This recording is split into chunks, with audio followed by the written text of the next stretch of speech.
My husband told me his parents were seriously ill. My daughter volunteered to go with him. I trusted them completely. Why wouldn't I, 24 years of marriage? A daughter I raised from her first breath.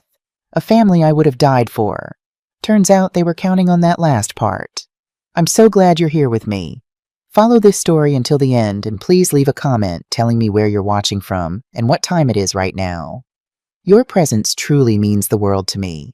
And just so you know, this story contains some fictionalized elements for entertainment and educational purposes.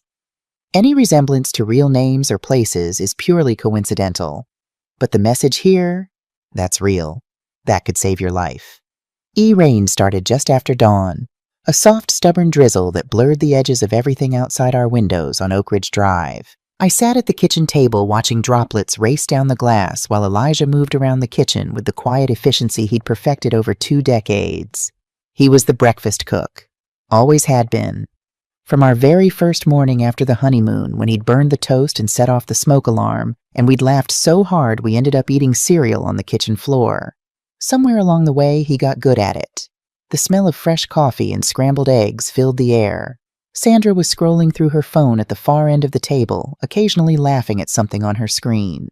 26 years old, beautiful, sharp as a tack, working at a marketing agency downtown. It was ordinary. Perfectly, beautifully ordinary. The kind of morning you don't appreciate until it's the last one you'll ever have. Mom, did you see this article about the new waterfront development? Sandra looked up, her green eyes bright. They're saying it could bring thousands of new jobs. I nodded, sipping my coffee. The firm's been tracking that project. We might bid on the accounting contract. I should explain something here, something important. I'm a financial advisor, have been for 30 years. I manage portfolios for some of Portland's wealthiest families. I know money, I know numbers, I know every trick in the book when it comes to protecting assets. But 5 years ago, I made a decision that would nearly destroy me. I handed Elijah the keys to our personal finances. Not because I was lazy, because I trusted him. After 19 years of marriage at that point, I thought trust was something you could bank on. I was drowning in client work, 60-hour weeks, and Elijah offered to take over the household accounts, pay the bills, manage our investments, handle the day-to-day. You handle the world, he'd said, kissing my forehead. Let me handle home. We're a team. A team. That's what I believed we were. I checked the accounts quarterly at first, then every 6 months. Then I stopped altogether. Why would I? He was my husband, my partner, the man who brought me coffee in bed on Sunday mornings and remembered the anniversary of our first date every single year. That act of trust was exactly what they were counting on. Elijah set a plate of toast in front of me, his hand brushing my shoulder. That small gesture. 24 years of small gestures. You've got that big client meeting today, right? He asked. The tech startup? Yeah, Tech Vista. Meeting's at 11. Should be straightforward. Sandra pushed her eggs around. I've got that project deadline at the agency. My boss is being impossible about the ill. Her words were cut off by the sharp ring of Elijah's phone. I watched his face as he answered. Mom, what's wrong? The transformation was instant. Color drained from his cheeks. His hand gripped the counter knuckles white. How high is his fever? I was on my feet before I realized I'd moved. Okay. I'm coming right now. His hand trembled as he lowered the phone. When he looked at me, tears pooled in his eyes. Catherine, it's Dad. He's running a fever of 103, and Mom severe chest pains. She can barely breathe. My stomach dropped. Walter and Mildred were in their 80s. Any serious illness at their age could be I didn't want to finish that thought. I'm coming with you. I reached for my keys. No, Elijah shook his head firmly. You have Tech Vista. It's important. I'll drive to Salem, make sure they're okay. I'll go with Dad. Sandra stood already pulling her hair back. Grandma and Grandpa need both of us. You handle your meeting, Mom. I looked at my daughter. Smart, caring, beautiful. A surge of pride. Even in a crisis, she knew what mattered. Family. Always family. At least that's what I thought she was thinking. Are you sure? I looked between them. Elijah was already gathering his wallet. Movements quick. Too quick. We'll call you as soon as we get there. Sandra grabbed her jacket. Don't worry, Mom. We'll take care of everything. Everything. She said everything. I pulled them both into a hug. Elijah's sandalwood cologne wrapped around me. Sandra squeezed my hand. Call me the moment you get there, and if they need the hospital, I'm driving straight to Salem. We will. Elijah kissed my cheek. I love you. Love you, Mom. Already heading for the door. I watched their car pull out. Taillights blinking red through rain. The house felt wrong without them. Too big, too quiet. I sat at the empty table, eggs cold, Sandra's charger still plugged in, Elijah's reading glasses by his half-finished crossword, and somewhere deep in my chest something whispered, "Pay attention." I tried to ignore it. I scrolled through my calendar. Tech Vista at 11, client call at 2, dinner with the Johnsons Saturday. But the unease wouldn't leave. Maybe it was the way Elijah grabbed his wallet a little too quickly, like he'd been expecting the call. Maybe it was how Sandra volunteered, not reluctantly, not with the grumbling of a 26-year-old giving up her morning, but eagerly. Almost rehearsed. Or maybe it was something smaller. A look between them I almost missed. Elijah's eyes meeting Sandra's. A nod. Barely perceptible. Had I imagined it, I'd spent 30 years reading people. Financial advising isn't just numbers. It's understanding who's lying and who's telling the truth. I once caught an employee embezzling $2 million because something in his smile didn't match his spreadsheets. My colleagues called it my financial instinct. But I knew it wasn't just financial. It was survival. That ancient whisper that warns you when the people you love are in danger. Or when the people you love are the danger. I walked into the living room. Stood before the mantel. Our wedding photo impossibly young. Sandra's graduation radiant smile. Cannon Beach wind in our hair laughing. 24 years in those frames. Everything I'd ever wanted. So why did I feel like I was standing at the edge of something dark and vast? I made a decision. Hall closet. Jacket. Keys. I'd stop at the florist for white lilies, Mildred's favorite, then the pharmacy for fever reducers. Then Salem. Tech Vista could wait. Family came first. I didn't know it then, but I was driving toward the end. The end of my marriage. The end of my trust. The end of the woman I'd been for 54 years. 2 hours later, I would stand on Walter and Mildred's doorstep with flowers in my hand and watch my entire world collapse. The highway stretched south through gray landscape. Rain drummed against the windshield. I kept thinking about Mildred and Walter. They'd been part of my life for 24 years since the day Elijah first brought me home. I was 29, terrified, wearing shoes that pinched my toes. Walter opened the door. Tall, broad-shouldered reading glasses perched on his nose. He studied me for exactly 3 seconds, then broke into the warmest smile I'd ever seen and shook my hand so hard I thought my arm might fall off. Welcome to the family, sweetheart. That's what he called me from day one. Mildred pulled me into a hug before I crossed the threshold. Every Thanksgiving she made apple pie because she knew it was my favorite. Every Christmas she'd slip me extra fudge when Elijah wasn't looking. Our secret, she'd whisper, and I'd feel like I truly belonged. Good people, kind people, now in their 80s facing serious illness. I gripped the wheel tighter. The exit for Salem appeared. I navigated familiar streets. Sycamore Street, 3 blocks down. 847 Sycamore Street. Cream siding, green shutters. Walter's truck in the driveway. And the front gate standing wide open. My foot eased off the gas. That wasn't right. Walter always kept it closed. Always. He'd installed it 15 years ago and was religious about the latch. I once saw him leave a dinner party because someone might have left it open. Something else. No ambulance. No signs of distress. But a dark blue sedan I'd never seen parked behind Walter's truck. I pulled past the house and parked 30 yards down under an oak tree. Some instinct said, don't announce yourself. Engine running, wipers going. If 2 elderly people were seriously ill, where was the urgency? I turned off the engine. Grabbed the flowers and pharmacy bag. Stepped into the rain. The walk to the house felt longer than it should have. That's when I heard it. A television, game show host, audience laughter, applause. I stopped walking. Sick people don't watch game shows. People with 103-degree fevers and severe chest pains don't sit around watching television. The front door was slightly ajar. I pushed it open, moved silently inside. Mildred's figurines on the shelf, Walter's jacket on the rack, the smell of old wood vanilla candles, lavender sachets. I set the flowers on the entry table, moved toward the living room, looked inside. and my entire world tilted sideways. Mildred sat on the sofa, plate of cookies on her lap, purple cardigan, the one she wore when comfortable and happy. No chest pains, no difficulty breathing. She reached for another cookie and laughed at the screen. Walter in his recliner, his Kingdom newspaper spread across his lap, chuckled at a joke, went back to his paper. No fever, no illness, no crisis. Both of them perfectly, completely, undeniably healthy. Elijah had lied to me. No emergency, no sick parents, nothing. Then Elijah's voice drifted from the kitchen. "We need to move faster. We can't keep waiting." Sandra's voice.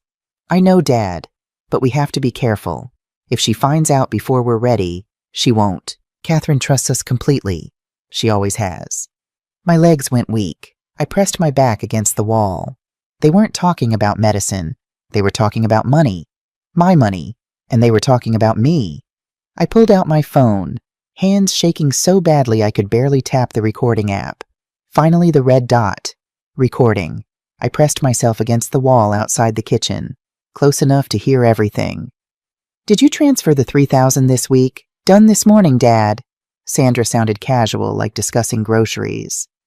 "Mom never checks the statements." $3,000. Not the first time. "What's the total now?" A pause. $234,000. Few more months and we'll have enough. The number hit me like a physical blow. Nearly $250,000. Gone. Stolen by my husband and daughter.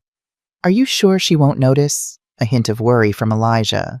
Sandra laughed. Actually laughed. "Dad, Mom's a financial advisor, but she's so busy with clients she never looks at her own accounts. It's actually kind of ironic." Ironic. My daughter thought destroying me was ironic. "Sometimes I still feel guilty," Elijah began. "Don't." Sandra cut him off, voice turning cold. Something hard underneath something I'd never heard before. "She's ignored our emotional needs for years. You deserve this. We both do." Each word was a knife. I thought about every birthday party, every dance recital, every late night with homework, every time I held Sandra when her heart was broken. I thought about Elijah, 24 years of 60-hour weeks so our family could have everything. Had I missed something?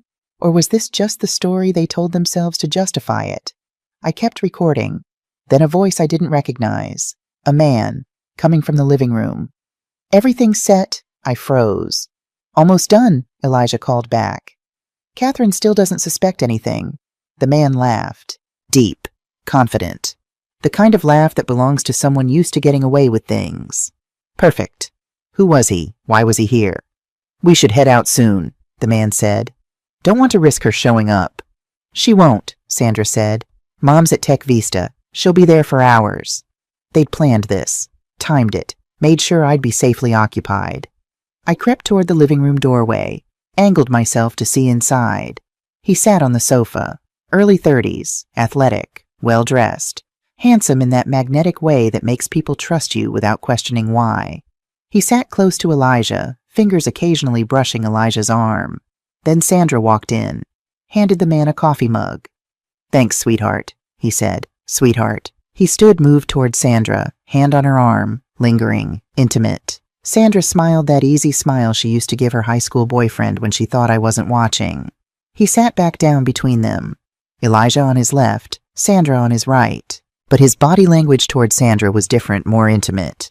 The way he looked at her, his hand finding reasons to touch her shoulder, her knee. Elijah either didn't notice or didn't care. I switched to camera. Silent mode. His face. Click. Him with Elijah. Click.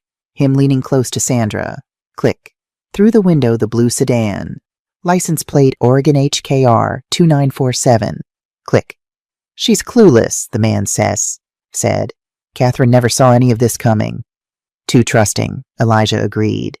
"Makes things easier for us. Us, the three of them. A team working against me." "How much longer?" the man asked.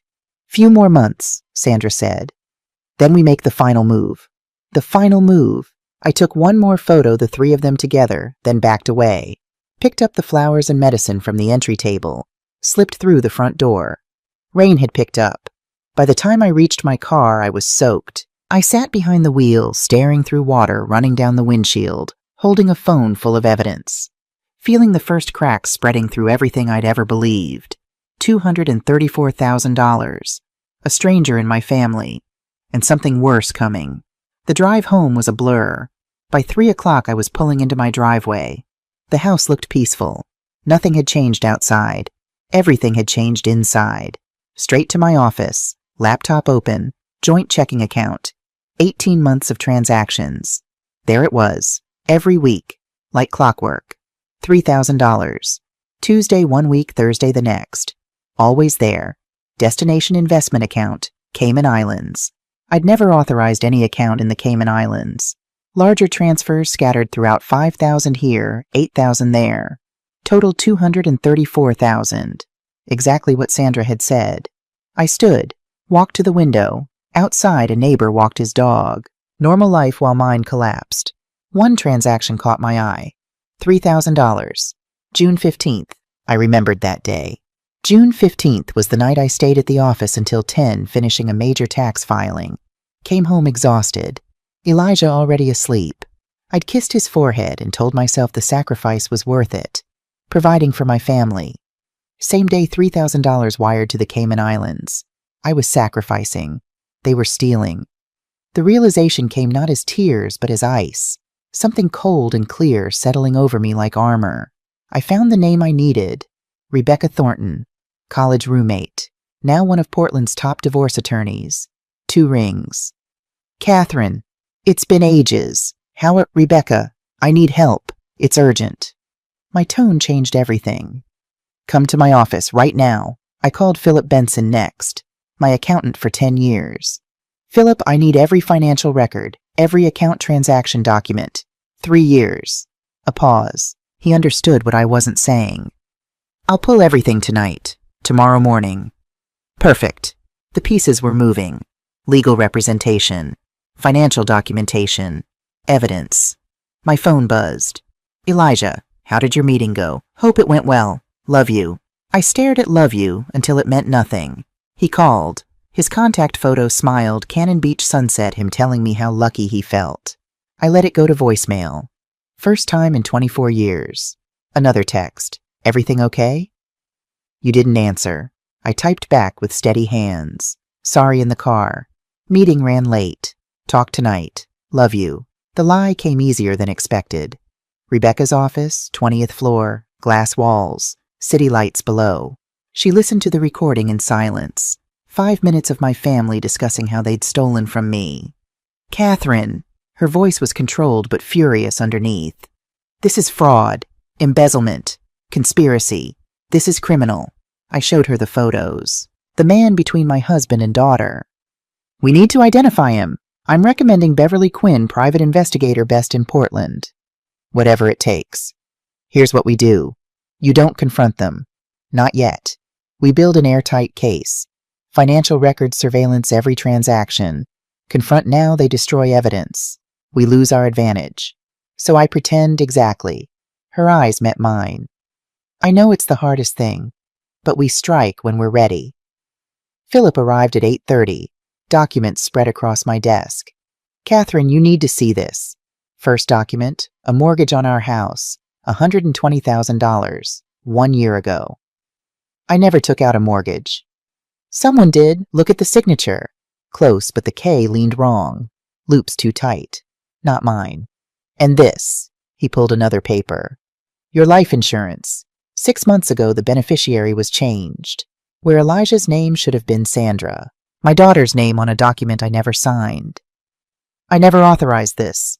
Philip's expression was grim. Someone with access to your information, your accounts. Catherine, be very careful. My hands went cold. The mortgage was theft. The insurance change was something else entirely. You change someone's life insurance beneficiary for one reason. Because you expect them to die. The front door opened. Mom, we're home. Sandra's bright voice. Philip gathered documents fast, slipped out the back. I forced a smile. Walked out. Sandra hugged me. Strawberry shampoo, same since high school. Grandma and Grandpa are so much better. That's wonderful, sweetheart. Elijah kissed my cheek. Thanks for understanding about us leaving. Of course. Pizza around the kitchen table. Normal family. Normal dinner. Sandra talked work stress. Elijah mentioned visiting parents next week. Then Sandra reached across and tucked a strand of hair behind my ear. That small gesture, the same thing she'd done since she was a little girl, standing on a step stool at the kitchen sink, soap on her nose, giggling while we washed dishes together. "You look tired, Mom. You work too hard." I almost broke, almost grabbed her hands and said, I know everything. Please tell me why. Please be my daughter again." Instead, I excused myself to the bathroom, locked the door, cried silently for 2 minutes, washed my face. 3 deep breaths, back out with a smile. That was the first night I learned to act. There would be many more. Over the next 7 days, I became the best actress in Portland. Friday, Beverly Quinn's office, East Side. Filing cabinets, surveillance screens. She was in her 50s, sharp-eyed, the kind of presence that sees through everything. "Tell me everything," she said. I showed her the photos, the recording, the plate number. "I'll find him. 1 week. Saturday. Breakfast." Elijah kissed my cheek. "Eggs are perfect, honey." I smiled, tasted nothing. Tuesday. Beverly called. "Garrett Flynn, 32, personal trainer at Equinox Pearl District, luxury apartment, salary $45,000, drives a Mercedes worth $65, designer clothes. None of it matches his income. The money's from Sandra, from my accounts." That's what I believe, but there's more. I followed him 5 days.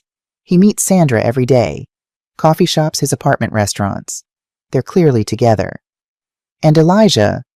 Garrett met Elijah twice. Sandra present both times, but the body language, he's not with Elijah. The intimacy is all directed at Sandra, my daughter, the mastermind. I remembered something. 6 months ago, a rare dinner, just us two. Wine at the Italian place she liked. Sandra talked about pressure, about feeling like nothing was ever enough, about a heaviness she couldn't name.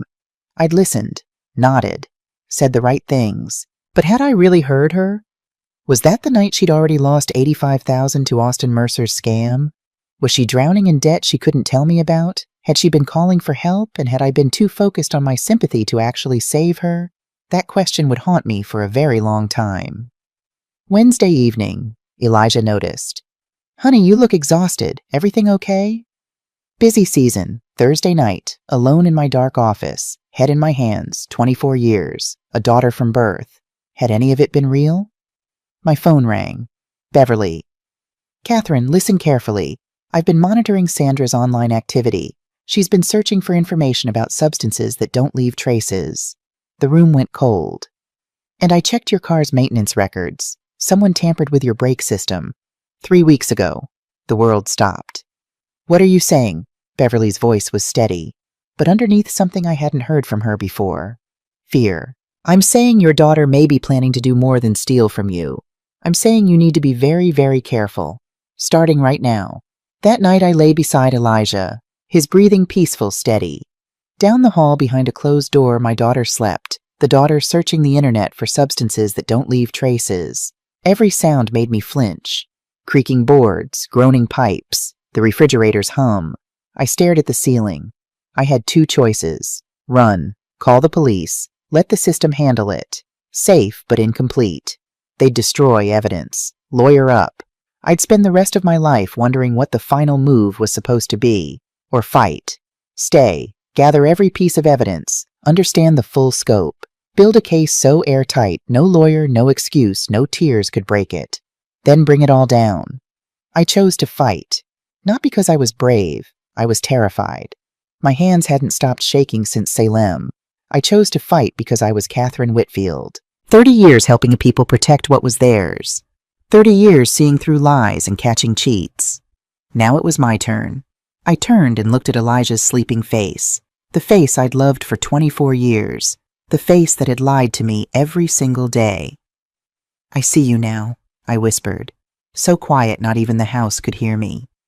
"I see all of you." Then I closed my eyes. Tomorrow the real work would begin. Tomorrow I would stop being a victim and start being the woman who fights back. And God help anyone who got in my way. The next morning I woke up before dawn and began living 2 lives. On the outside, devoted wife, loving mother, successful financial advisor who had no idea her family was robbing her blind. I smiled at breakfast. I asked about Sandra's work. I kissed Elijah goodbye each morning and told him I loved him because that's what Catherine Whitfield had done for 24 years, and any change would raise suspicion. On the inside, I was building a fortress. Beverly arranged 24-hour protection. A man named Derek, former military, sharp eyes, steady hands, moved into the rental house 3 doors down, posing as a new neighbor. Armed, trained, watching my house around the clock.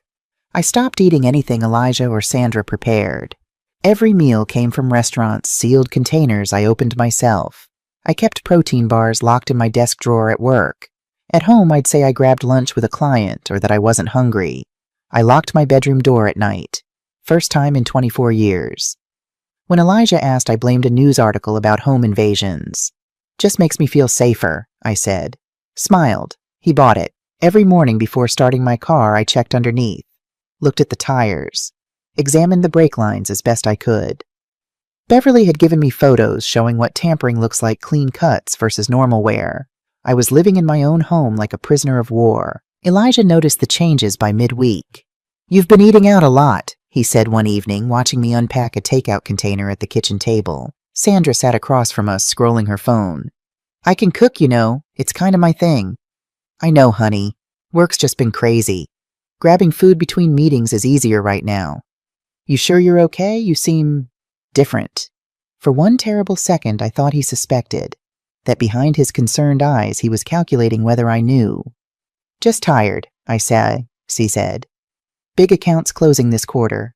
He reached across the table and squeezed my hand. His fingers were warm, familiar, the same fingers that had signed forged documents with my name. "Don't work yourself to death, Catherine. We need you. We need you." The irony almost made me laugh, or scream. I couldn't tell which. Later that evening, Sandra came into the kitchen while I was cleaning up. She picked up a dish towel and started drying, standing beside me at the sink, shoulder to shoulder, exactly the way we'd done it 1,000 times since she was a little girl. "Mom, do you ever feel like things got away from you? Like you blink and suddenly you're somewhere you never planned to be?" I went still, my hands in the soapy water. Her voice sounded small, young, like the girl who used to climb into my lap during thunderstorms. "Sometimes," I said carefully. "Why do you ask?" A pause, long enough that I turned to look at her. Her eyes were wet. "No reason."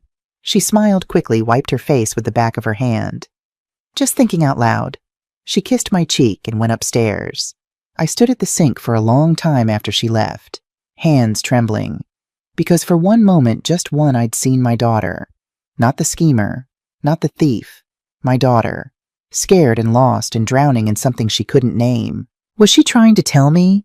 Was there still time to save her? Then I remembered the internet searches, substances that don't leave traces, and the ice came back.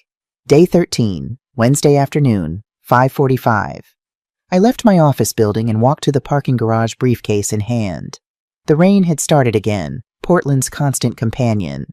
I got in my car, started the engine, merged onto Interstate 5, southbound toward home. Traffic was moderate. Rush hour, but manageable. Rain made the pavement slick, headlights reflecting off wet asphalt. I stayed in the middle lane. Cruise control at 65. 15 minutes into the drive, the car ahead of me braked suddenly. I pressed the brake pedal. Nothing happened. The pedal went straight to the floor. No resistance, no slowing. My car kept rolling forward, momentum carrying me toward the stopped vehicle ahead. No. I pumped the brake. Nothing. Pressed harder. The pedal hit the floor with each push. Useless. Concrete barriers ahead. Cars behind me. A semi-truck to my left, barreling down the highway. Everything slowed down the way it does when your body understands something your mind hasn't caught up to yet. This is how I die. On a wet highway. Alone. And the people who did this to me will collect the insurance and cry at my funeral, and no one will ever know. I yanked the wheel hard right. The car slid across lanes. Tires screamed. A horn blared, the truck missing me by inches. I felt the displaced air rock my car sideways. More horns. My car skidding across 2 lanes. I grabbed the emergency brake, pulled it hard, held on.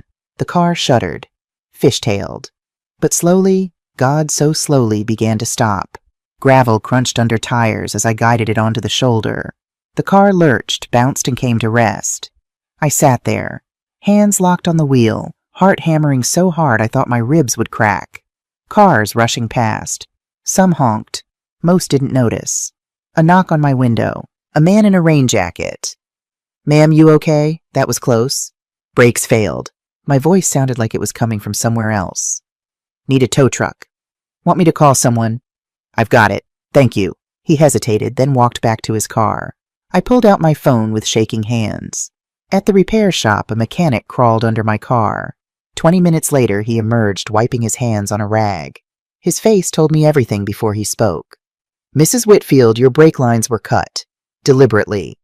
The coffee cup stopped halfway to my mouth. "These are clean cuts, not wear and tear. Someone wanted your brakes to fail." I stared at the photos he showed me on his phone. Precise slices through the brake lines. Intentional. "This is sabotage, ma'am. You need to report this to police." An officer came within the hour. Statement. Photos. Report filed. "Do you have any idea who might have done this?" I thought about Sandra, about the internet searches, about the brake tampering Beverly had warned me about 3 weeks ago that had finally done its job today. "No," I said. The lie tasted like survival. I walked through my front door at 8:30 to find Elijah and Sandra on the couch watching television. Sandra jumped up. "Mom, we heard about the car. Are you okay?" She rushed over, hugged me tight. I stood rigid, studied her face over her shoulder. Genuine concern or disappointment that I was still alive. "What happened?" Elijah stood face worried. "Brake failure. I'm fine, just shaken." "Oh my God, Catherine." Hand to his mouth. "You could have been killed." "Dad, that's terrifying." Sandra pulled back, looking up at me with wide eyes. "You could have died." I met her gaze directly. "I know, sweetheart." Behind those concerned eyes, what was she really thinking? We ate a late dinner. They fussed over me, asked questions, expressed relief in all the right places.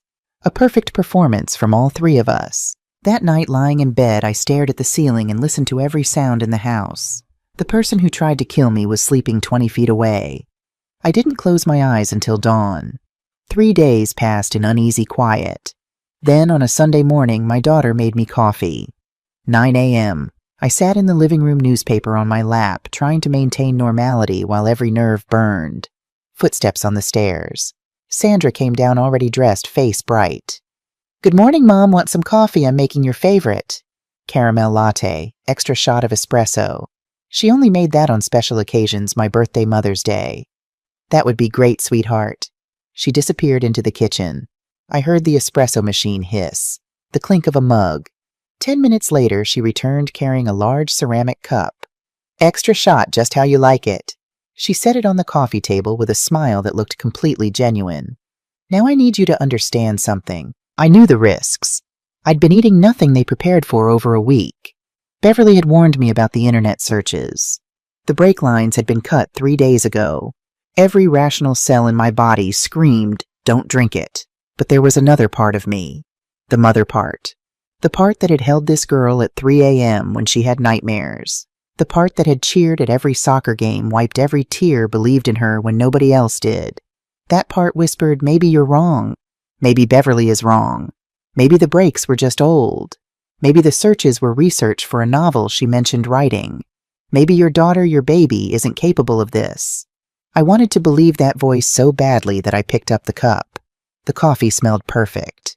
Rich. Sweet. Exactly right. I took a sip. Then another. Sandra settled on the couch beside me, phone in hand, but not really looking at it. Watching me, in her peripheral vision. Over the next 20 minutes, I drank half the cup. Read the sports section. Commented on articles. Sandra laughed at the right moments, asked questions. The perfect daughter spending a quiet Sunday morning with her mother. 9:45. The room tilted. I gripped the armrest. The newspaper slid from my lap. "Mom?" Sandra's voice distant. "You okay?" My heart was racing, pounding so hard I could hear it in my ears. The room spun. Couldn't breathe. Chest tight, constricting. Vision blurring at the edges. I tried to stand. My legs buckled. I went down hard. "Dad!" Sandra's voice sharp, panicked. "Mom fell, call 911. Elijah's footsteps thundering down the stairs. The world faded in and out. Darkness creeping from the sides. Sandra's face hovering above mine, perfectly crafted concern. My last coherent thought. She did this. She put something in the coffee, and I drank it because I wanted to believe my daughter still loved me. Fluorescent lights, beeping machines, antiseptic smell. I opened my eyes, white ceiling tiles, an IV in my arm, a doctor beside the bed. Mrs. Whitfield, you're at Providence Portland Medical Center. You had a severe reaction. We found extremely high levels of sedatives in your system, enough to cause respiratory failure. I needed to be careful. Couldn't reveal the truth yet. I must have taken my sleep medication by mistake. Thought it was my vitamins. The doctor's expression was skeptical. The concentration would be equivalent to 8 to 10 pills. You're certain this was accidental? I've been under stress. Probably wasn't paying attention. He studied me. We'll keep you overnight. After he left, Elijah and Sandra came in. Elijah rushed to the bed, tears streaming. Catherine, you scared us to death. Sandra took my hand. Her fingers were cold. Mom, you have to be more careful with your medications. I looked into her eyes. Perfect concern. Flawless performance. But as she turned away, something flickered across her face. Disappointment. She had expected me to die today. That night alone in my hospital room, I locked myself in the bathroom and called Beverly. She tried again, I whispered. Sedatives in the coffee. I almost didn't make it. Beverly's voice came through cold as steel. Catherine, we end this. Now. I'm arranging around-the-clock protection. 1 week to prepare everything. Next Sunday. We finish it. 1 week. 1 week. And Catherine, don't eat or drink anything in that house. Nothing.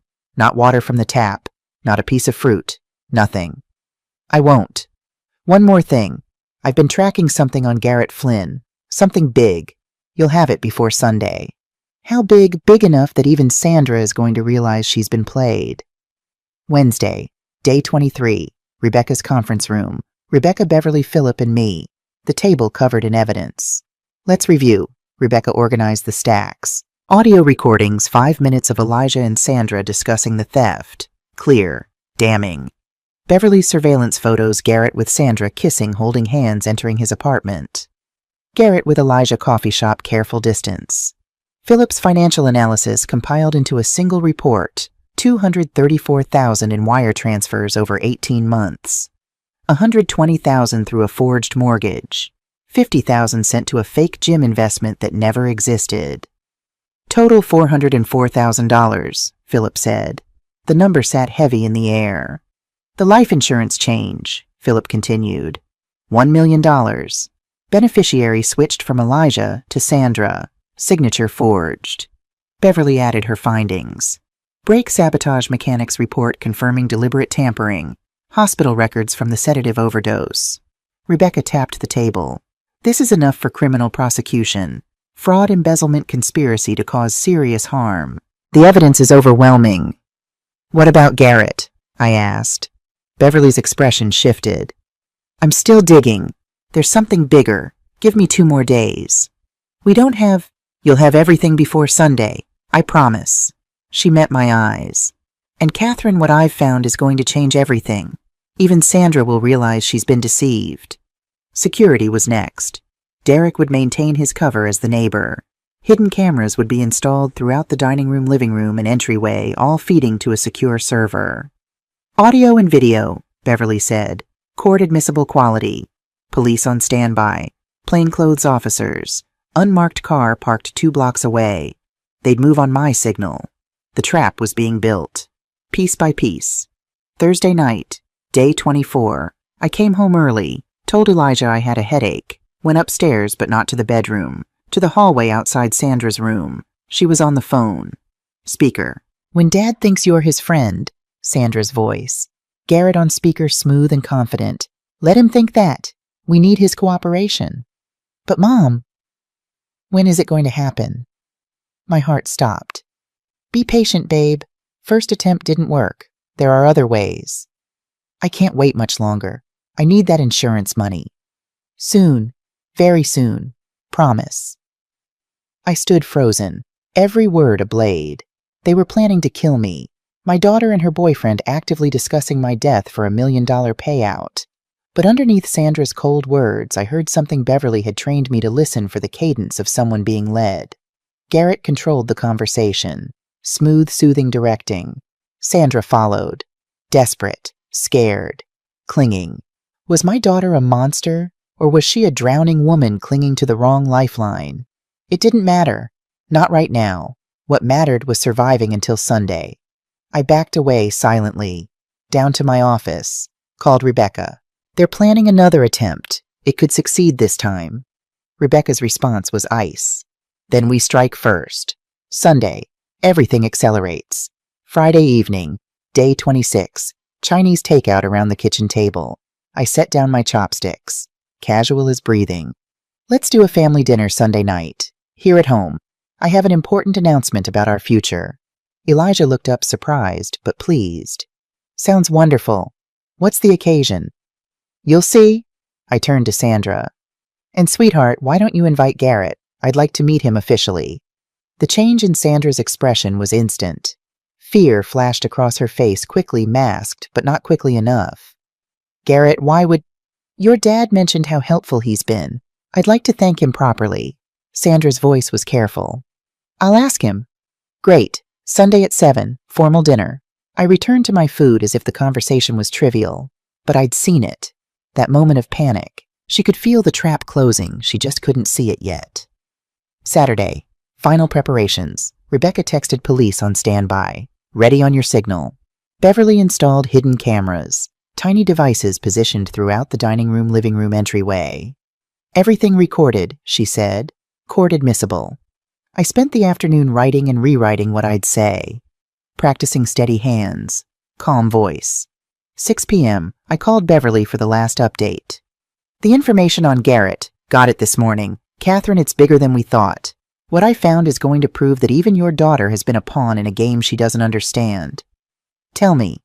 Not on the phone. You'll see it Sunday. Trust me, when that door opens, everything changes. Sunday morning. Clear, cold skies. I stood in the kitchen at dawn watching the sun rise over Portland. The city woke slowly, lights flickering on early traffic beginning to move.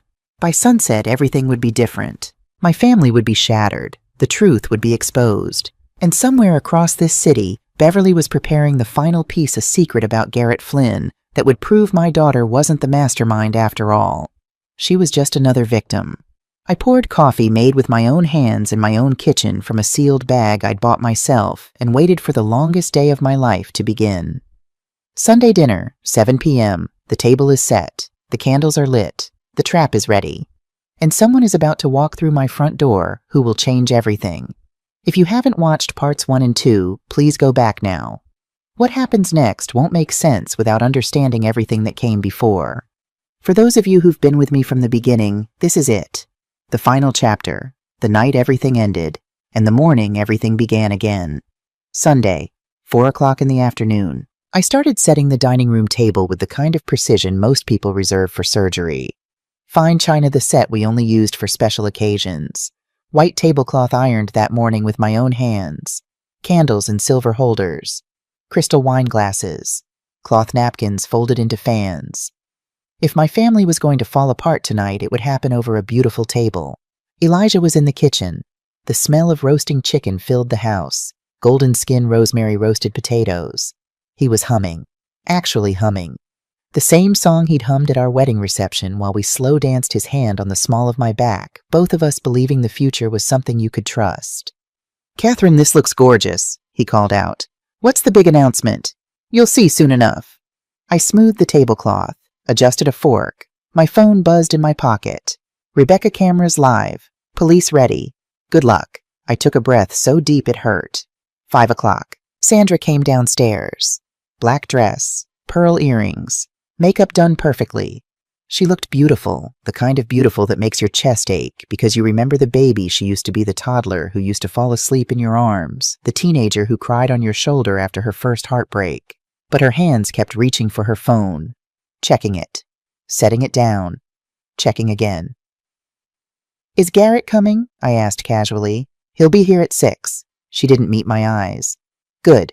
At 5:55, the doorbell rang. Sandra practically ran to answer it. I stayed in the living room, listening. "Hey, babe." Garrett's voice, smooth, warm, the kind of voice designed to make people feel safe. A kiss. You look amazing. They entered together. Garrett wore a button-down shirt and dress pants. Polished, confident. Exactly the kind of man who could walk into a room and make every person in it trust him within 30 seconds. I stood, extended my hand. You must be Garrett. I'm Catherine. His handshake was firm, his smile easy. Great to finally meet you, ma'am. I've heard so much about you. I studied him. Younger than I'd expected up close. Handsome. Charismatic in the way that makes you want to believe whatever comes out of his mouth. Garrett. Elijah emerged from the kitchen, wiping his hands on a towel. Glad you could make it. He moved to hug Garrett. Casual, friendly. But I saw it, Garrett's body orienting toward Sandra even while Elijah's arms were around him. A subtle shift. A tell. Elijah didn't notice. I noticed everything. Should we sit? Elijah gestured toward the dining room. Dinner's almost ready. Let's chat first, I said. Garrett, can I get you something to drink? Water's fine, thanks. We settled in the living room. Elijah returned to the kitchen. Sandra sat on the couch with Garrett beside her. Close but not touching, playing their roles. Beautiful home, Mrs. Whitfield? Thank you. 30 years of work. I met his eyes directly. I'm a financial advisor, you know. I help people protect their assets. Make sure nobody takes advantage of them. Something flickered across his face. Brief, quickly buried. Sandra stood abruptly. Mom, should we move to the dining room? Dad's probably ready. Of course. The dining room table looked perfect. Candlelight cast warm shadows across the white tablecloth. The chicken sat golden brown on a serving platter surrounded by roasted vegetables. I took my place at the head of the table. Elijah sat to my right, Sandra to my left, Garrett beside her. Elijah served the food. Sandra's hands trembled slightly as she accepted her plate. Garrett remained perfectly composed, watching everything with calculating eyes. This looks wonderful, honey, I said to Elijah. Should we say grace? Of course. We joined hands. My right hand held Elijah's. My left held Sandra's. Both of them had betrayed me. Both had plotted against me. And here we sat holding hands around a table like a family. Lord, thank you for this food, and for this family. Amen. Amen, they echoed. I released their hands, picked up my fork, set it down. The sound of metal on china rang clear in the quiet room. Everyone looked at me. Before we continue, I said, there's something we need to discuss. Elijah set down his wine glass. Catherine, what's going on? Sandra's face had gone pale. Garrett lowered his fork, slowly, eyes locked on mine. We need to talk about the $234,000 that's been stolen from me. Silence. The words hung in the air like the echo after a gunshot. Elijah's fork clattered onto his plate. What, Catherine? What are you talking about? My voice was calm. Cold. The voice I used in boardrooms when I was about to dismantle someone's lies with evidence. Weekly wire transfers. $3,000 every week for 18 months. To an offshore account in the Cayman Islands. Mom, Sandra started. Don't lie anymore, Sandra. Not tonight. I reached beside my chair where I'd hidden a folder earlier that afternoon. Opened it. Spread bank statements across the table. Each transfer highlighted in yellow. Dates, amounts, destinations, all there in black and white. I have every transaction documented. Elijah's face had gone white. His hand trembled as he touched the papers. I can explain. I don't want explanations. I want the truth. I pulled out my phone. Let me play something for everyone. Catherine, don't. Elijah's voice broke. I pressed play. His voice came through the speaker clear and unmistakable. Did you transfer the $3,000 this week? Sandra's reply. Done this morning, Dad. Mom never checks the statements. What's the total now? $234,000. 2 minutes of my husband and daughter casually discussing how they'd stolen from me. Every word precise. Every admission damning. When it ended, I set the phone down. Recorded 3 weeks ago, at your parents' house in Salem. Elijah looked up, eyes wide. You were there. Your parents weren't sick, Elijah. They never were. You lied so you could meet with Sandra and plan this. Catherine, I'm so sorry. His voice shook. I was lonely. You were never home, always working, always. So you stole from me. That's your justification. He flinched. Sandra told you I deserved it. that I wouldn't even notice. I turned to Sandra. Her mouth opened, but no sound came out. I pulled out more documents, laid them on the table one by one. House mortgage, $120,000, taken out a year ago. I slid the paper toward Elijah. Look at the signature. He looked. His face went even paler. That's not my signature, I said quietly. It's a forgery. Another document. Fake gym investment. $50,000 sent to a business that doesn't exist. Elijah stared at the papers. I didn't know about those. I swear I only knew about the weekly. But you knew enough. You knew you were stealing from me. Every single day. He buried his face in his hands. I let the silence stretch. Let them sit with what they'd done. Then I spoke again. But that's not even the worst part. Elijah looked up, tears streaming. What do you mean?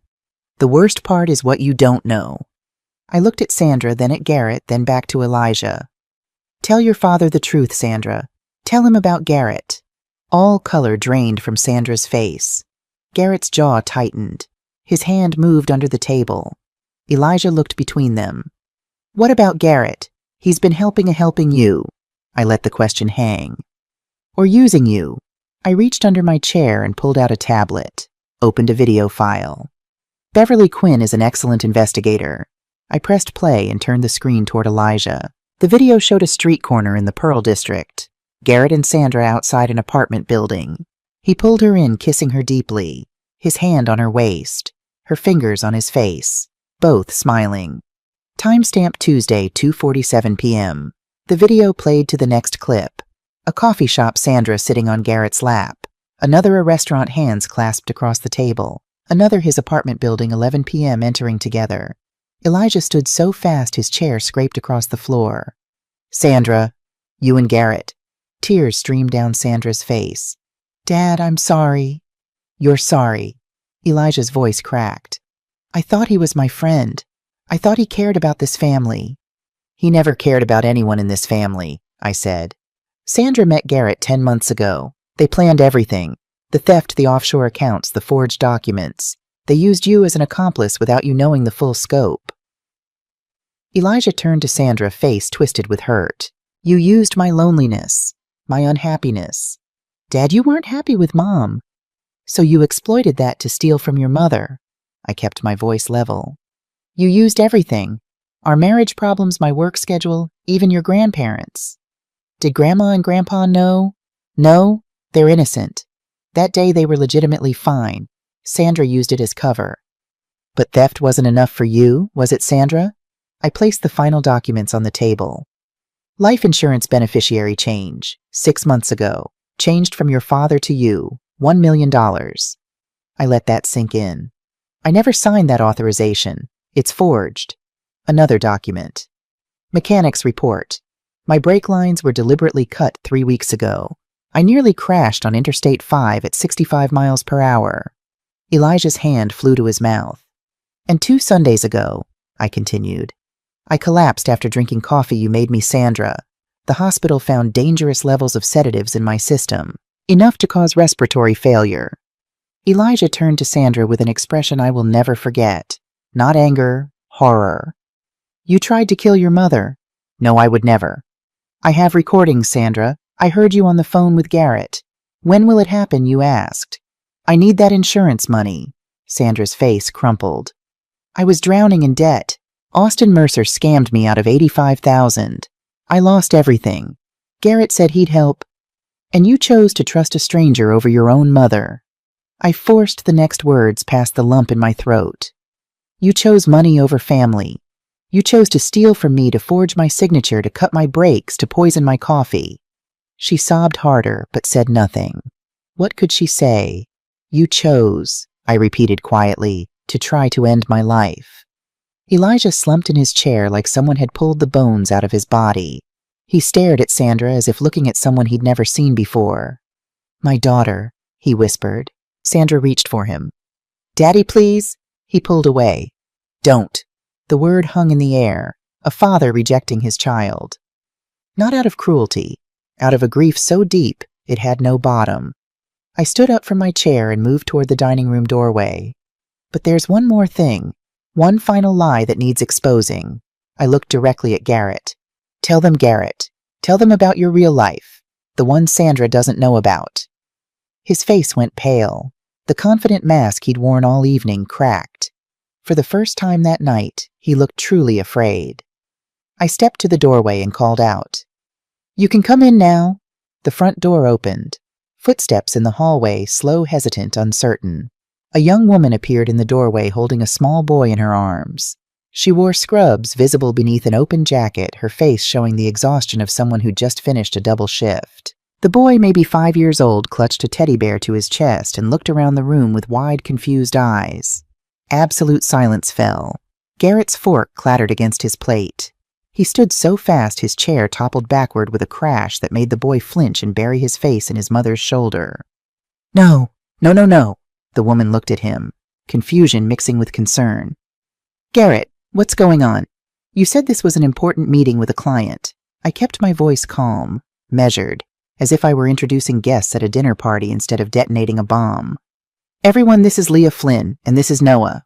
Sandra's head whipped toward them so fast I heard her neck crack. Who are they?" I let the silence stretch.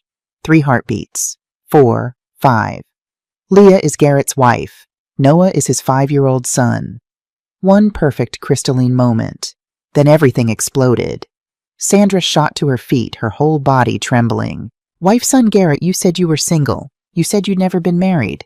Leah took a step backward, pulling Noah closer. "Garrett, who are these people? Why is that woman—" "Leah, this isn't— I can explain— You can't explain this." Sandra pointed at Noah with a shaking hand. "You have a child." I moved toward Leah gently, keeping my movements slow so I wouldn't frighten Noah further. The boy's eyes were huge, his teddy bear clutched so tightly his knuckles had gone white. "Leah, thank you for coming. I know this is incredibly difficult." "Mr. and Mrs. Whitfield, you said you had important information about my husband, that it was urgent. Please sit down." I crouched to Noah's level. "Noah, would you like some cookies in the kitchen? I have chocolate chip, and maybe some cartoons on an iPad." He looked at his mother. Leah hesitated, looking around the room at Garrett's white face, Sandra's tears, Elijah's devastation. Then she nodded. "Noah, sweetheart, go with this nice lady for just a minute.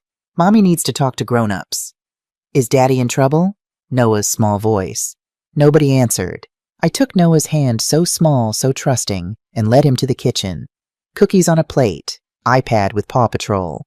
He settled in happily, swinging his legs, oblivious to the devastation one room away. When I returned, all eyes were on me. Except Garrett's. He was staring at the floor jaw, working no sound coming out. "Leah lives in Vancouver, Washington," I began. "She's a nurse at Providence Hospital, works the night shift most weeks. She's been married to Garrett for 7 years, Leah corrected quietly. 7 years this past June. We had a party. Noah drew pictures for the invitations." She looked at Garrett. "You said it was the best day of your life." He wouldn't look at her. "During my investigation," I continued, "I discovered Garrett has been living a double life, Monday through Wednesday in Vancouver with Leah and Noah, Thursday through Sunday here in Portland with Sandra." "That's not true." Sandra's voice was desperate now. "Garrett, tell them," but Garrett said nothing. "The training clients he told you about," I said to Leah, "that was Sandra. The consulting work keeping him in Portland, this affair. The money for Noah's preschool tuition. The new car you couldn't afford." Leah turned to Garrett, voice shaking. "All those nights you said you were working late. All those weekends. Noah's tuition that got paid. The car. Where did it come from?" "From this family," I said quietly. "From accounts my daughter stole from me. $234,000. Garrett's been using it to fund his life with you, Leah. Your car. Noah's school. Your mortgage. All of it stolen money." Leah covered her mouth with both hands. Sandra stepped toward Garrett, hands outstretched like she was drowning, and he was the only lifeline. "You said you loved me. You said we'd get married once we had enough. You said—" Her voice broke into a sob. "You said I was the only one." Leah's laugh was bitter and broken. "He said the same things on our wedding day, 7 years ago. Said I was his forever." The silence that followed was absolute. Then Sandra collapsed back into her chair, her whole body folding in on itself. It was all lies. Everything. All of it. Yes. I kept my voice steady, even though inside I felt nothing but ice. "Garrett Flynn is a professional con man. He targeted you, Sandra. Saw your vulnerability, your desperation after Austin Mercer took your money and he exploited it. Used you to access my accounts. Used your father's loneliness to maintain his cover. The same way he's been using Leah and Noah. I turned to Leah. I'm sorry you had to find out this way. Leah straightened her spine, wiped her eyes. Something iron in her voice when she spoke. I'm glad I know. Better now than 10 more years of lies. She looked at Garrett with something that might have been pity. Our marriage is over. I'll file tomorrow. Leah, please. Garrett found his voice, desperate, pleading. She held up a hand. Don't you dare. Not after you used our son's tuition money. Our child, Garrett. How could you? Sandra looked up at me, mascara in black rivers down her cheeks. Mom, I'm so sorry.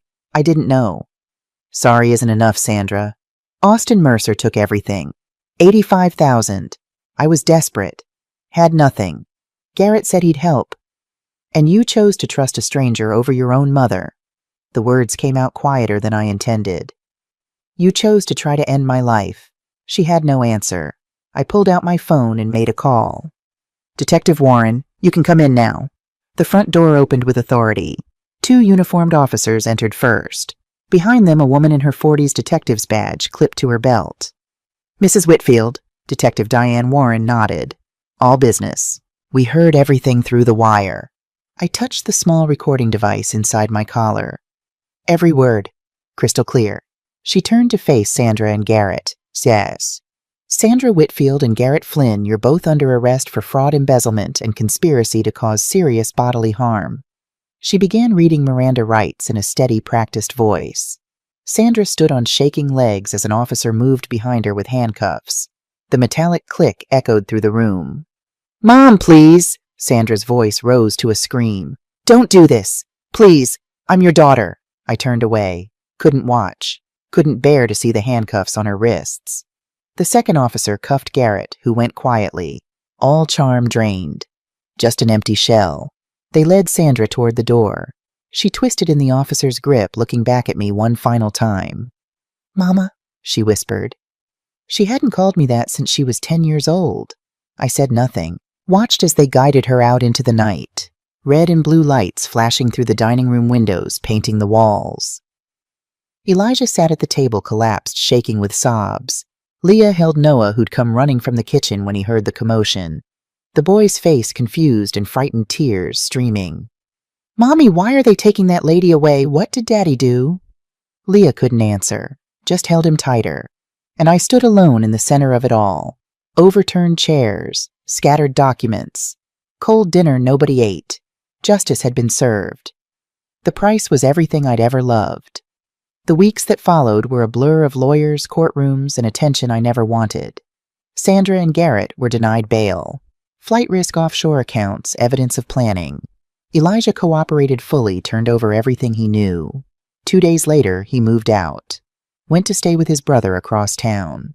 The trial preparation consumed weeks. The prosecutors, led by Assistant District Attorney Sarah Mitchell, 20 years of experience and a reputation for being relentless, built their case methodically. Defense attorneys tried plea deals. Rebecca sat across from me. They're offering a deal. Sandra could plead guilty to lesser charges. 3 years instead of 10. No deals. Catherine, seeing Sandra on the stand is going to be painful. I need the truth on record. All of it. No shortcuts. She studied me, nodded. Full trial it is. Day 2, I took the stand. 4 hours. The cross-examination was savage. Mrs. Whitfield, were you an emotionally distant mother? I worked hard to provide for my family. But did you ever tell Sandra you loved her? Every day of her life. Yet she felt desperate enough to steal from you. Why do you think that is? I had no answer that would satisfy them. That question, why, was the one I couldn't solve with evidence or logic. It lived in a place beyond both. Day 5. Sandra took the stand. Sobbing before the prosecutor asked the first question. I made terrible mistakes. I was drowning in debt. Austin Mercer scammed me out of $85,000 and I was desperate. Garrett promised to help. I trusted him. The prosecutor's voice was cold. Did you put sedatives in your mother's coffee on March 10th? Long silence. The entire courtroom waited. Yes. Did you know that dosage could end her life? Another pause. Barely a whisper. Yes. The courtroom erupted. The judge called for order. March 28th. After 6 hours of deliberation, Garrett Flynn guilty on all counts. 12 years. Fraud, conspiracy, bigamy, conspiracy to cause serious harm. Sandra Whitfield guilty on all counts. 8 years. Fraud, conspiracy, conspiracy to cause serious bodily harm. Elijah Whitfield pleaded guilty to lesser charges. 3 years probation, 500 hours of community service. As the guards led Sandra away, she looked at me one final time. Her eyes were empty, hollow. The daughter I'd raised, the girl who used to climb into my lap and ask me to read her stories, was gone. I walked out of the courthouse into Portland's gray drizzle. Rebecca walked beside me, holding an umbrella over both our heads. It's over, she said, but I knew better. The legal battle was over. The emotional battle was just beginning. Dr. Helen Carver's office became my sanctuary. Twice a week, Tuesday and Friday afternoons. Soft lighting through sheer curtains. Plants everywhere, ferns and succulents that made the space feel alive. She was 48 with warm eyes that seemed to see through every defense I'd built. Catherine, what brings you here? I don't know how to feel anymore. Justice and healing are different things. Justice is external, what happens in courtrooms. Healing is internal, what happens in here. She touched her chest. In the heart. Week 3. I broke down completely. Where did I fail as a mother? You didn't fail. Sandra made choices. Terrible choices. But they were hers, not yours. But I must have done something. Good parents raise children who are still human, Catherine. Who still have free will. Who can still make devastating mistakes. You can't control another person's choices. Not even your child's. Then she asked the hard question. Was there a moment Sandra needed you that you weren't there? I was quiet for a long time. 6 months before all this. Sandra called at 11 at night. I was finishing a tax filing. I didn't pick up. Called back the next morning. She said she was fine. My voice cracked. But that might have been the night Austin Mercer took her money. That might have been the night she was drowning and needed her mother. And you didn't answer. I didn't answer. Does that justify what Sandra did? No. Does it mean you failed? I don't know. It means you're human, Catherine. Imperfect like all of us. Understanding that is the beginning of healing. Not for Sandra's sake, for yours. That was the session that cracked me open. Not in a bad way. In the way a seed cracks open to grow. I sold the house 3 months after the trial. Couldn't live there anymore. Not in the dining room where I'd confronted them. Not in the kitchen where Sandra poisoned my coffee. Not in the bedroom where I'd lain awake wondering if my family was planning my death. The house sold quickly. I didn't look back. My new apartment in the Pearl District was small, simple, entirely mine. Clean white walls. Windows facing east, letting in morning sun. A couch, a bed, a desk. I didn't need much anymore. I went part-time. No more 60-hour weeks. No more sacrificing everything for a career that had cost me my family or given my family the excuse to betray me. I still had clients who trusted me, but I'd learned the hard way that all the money in the world means nothing if you lose yourself earning it. I started teaching. Every Tuesday and Thursday evening, a free course at Portland Community College. Protecting yourself from financial fraud, even from family. 12 people showed up the first night. 40 by the third week. Young people navigating first credit cards. Immigrants learning the American financial system. Elderly folks who'd been scammed by their own children. I saw myself in each of them. The vulnerability. The desire to trust. Last month, a woman in her 70s approached me after class. Tears in her eyes. Her son had been forging checks from her account for 3 years. She'd suspected but didn't want to believe it. Your class gave me the courage to report him. She hugged me. Thank you for saving what's left of my life. I thought about that hug often. Leah Flynn and I stayed in touch. She divorced Garrett, moved back to her parents' house in Vancouver with Noah. We met for coffee twice. Both times I brought cookies for Noah, who remembered me as the cookie lady from that terrible night. Last month I'd sent a $500 gift card anonymously for Noah's future. Leah texted immediately, somehow knowing. I didn't confirm. Some kindnesses are better left quiet. Elijah wrote 3 months after the trial. Short letter, careful words, asking if we could talk. I hadn't replied. Dr. Carver said that was okay. Some bridges you're not ready to cross. Maybe never. Sandra's letters arrived monthly, like clockwork. I hadn't opened a single one. They sat in a shoebox in my closet, sealed, unread. Maybe one day, maybe never. And that was okay too. August, Coffee Creek Correctional Facility, 45 minutes through farmland and small towns. My hands shook on the wheel the entire drive. The visitation room was exactly what you'd imagine. Gray walls, plastic chairs, glass partition, guards watching everything. I sat down, waited. The door on the other side opened. Sandra walked in. Prison uniform, thinner, hair pulled back simply, no makeup. She looked younger, more like the daughter I remembered than the woman who'd tried to kill me. We picked up phones on either side of the glass. "Mom," her voice broke immediately. "Hello, Sandra. I'm so sorry. So sorry. I was scared. Stupid. Garrett didn't make you do anything." My voice was quiet, but firm. "You made choices, Sandra. Your choices." "I know," sobbing now. "I'll regret it every day for the rest of my life." I looked at my daughter through the glass. Practiced the words I'd rehearsed with Dr. Carver for weeks. "Sandra, I forgive you." She collapsed forward, sobbing harder, but I wasn't finished. "I forgive you not because you deserve it, but because I deserve peace." She looked up. "Forgiveness doesn't mean what you did was right. It doesn't mean I'll forget. It doesn't mean you won't serve your sentence. It means I'm choosing to release the hatred that's been eating me alive from the inside out." I pressed my hand against the glass. On the other side, she pressed hers against mine. An inch of glass between us. A universe. "You took my money, Sandra. My trust, my family. You took years off my life with fear and grief, but you cannot take my ability to move forward. That's mine, and I'm taking it back." I stood up. "Mom, please don't go." "I have to." "Will you come back?" I paused at the door. "I don't know, sweetheart. I honestly don't know." I walked out. Behind me, the sound of her crying through the glass. I kept walking. Because forgiveness wasn't about her anymore. It was about me. October, 1 year later. The sunrise over the Willamette River had never looked more beautiful. I stood at Tom McCall Waterfront Park at 6:30 a.m., watching the first light paint the water gold and orange. Autumn leaves drifted down from the trees lining the riverbank. My breath came steady, even, no longer the shallow, panicked breathing of a year ago. Exactly 1 year since I discovered the betrayal. I sat on a bench and recorded a voice memo. Not for anyone else, just for me. October, 1 year later. My name is Catherine Whitfield. A year ago, my husband and daughter stole over $400,000 from me. My daughter tried to poison me. They conspired with a con man to take everything I had, including my life. I survived.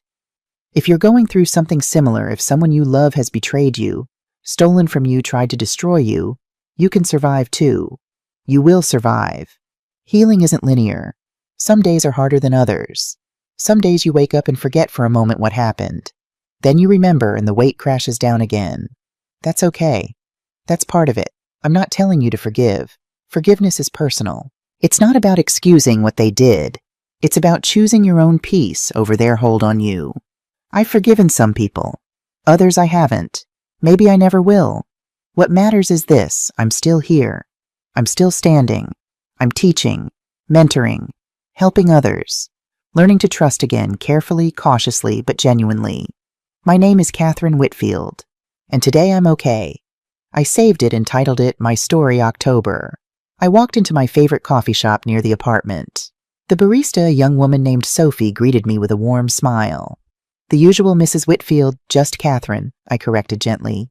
"And yes, please." While she prepared my coffee, I noticed an older gentleman at a corner table fumbling with his phone, looking frustrated. Without thinking, I walked over. "Need a hand with that?" He looked up surprised, then grateful. "Trying to set up mobile banking. Can't figure out this app." I pulled up a chair. "Let me show you. And here's a tip: always enable two-factor authentication. It'll protect you from fraud." 20 minutes later, he had everything set up. He thanked me profusely, offered to buy my coffee. "Just pass it forward," I said. "Help someone else when you can." Sophie handed me my cup with a note scribbled on the side. You're a good person. Don't forget that. I looked up. She just winked and moved to the next customer. I walked out into the October morning, coffee in hand, leaves falling, rivers sparkling in the distance, joggers passing by, people living their lives. And for the first time in a year, I felt it. Real, genuine, earned. Not the fragile hope of those early months. Something deeper. Something that had survived fire and come out the other side. I didn't know what the future held. Didn't know if I'd ever fully trust again. Didn't know if I'd open Sandra's letters or answer Elijah's. But I knew this. I was still here, still standing, still choosing to believe in goodness, even after everything. And that was enough. That was more than enough. The morning sun warmed my face as I walked home. It was going to be a beautiful day. And to you watching this, remember what I learned. I thought I knew my family. I thought 24 years of marriage and raising a daughter meant something. I thought trust was earned through time, sacrifice, and love. I was wrong about the people, but I wasn't wrong about the principle. Trust is still worth having. Love is still worth giving. Family is still worth fighting for. You just have to make sure the people you give those things to deserve them. Check your bank accounts. Watch for the warning signs. Trust, but verify. Love your family, but protect yourself. And when God shows you the truth, no matter how painful, have the courage to face it. Don't wait like I did. Don't wait until you've lost $400,000 and nearly your life. That's what this story cost me to learn. Now it's your turn to share. Have you ever been betrayed by someone close? How did you handle it? Leave your thoughts in the comments. I read every single one.